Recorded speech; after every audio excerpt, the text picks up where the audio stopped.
başka lelem ne mi diyeyin. Hidasım yok inni bana örtünme, sana yine başka lelem ne mi diyeyin.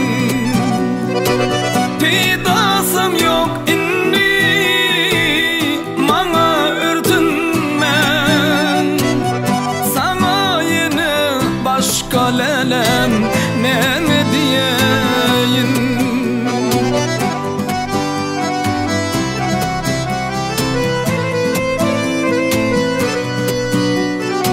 Sen barın yerinde lelem yerlep bilin o, göz yaşın derdinin aygıyım gürlep bilin o. Vah minne ödüm lelem kargap bilin o,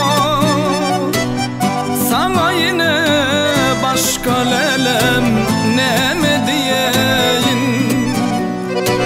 Vah minne ödümü canım kargap bilim o, sana yine başka lelem ne mi diyeyin.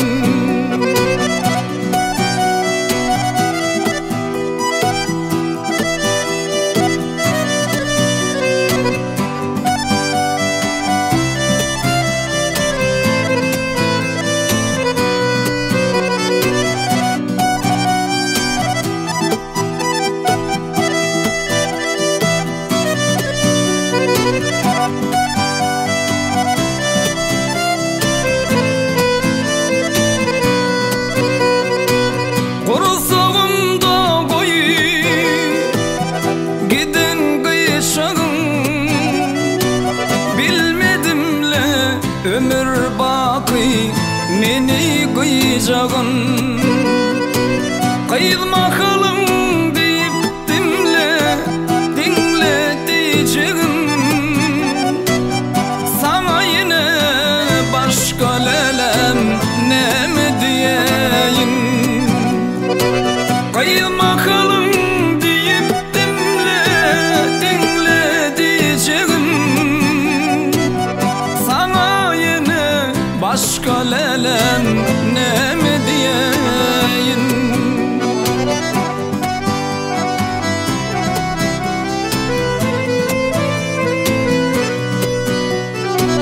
Oğlan aydar sevgili seninle üncü var, boynunda del gözlerinde küncü var.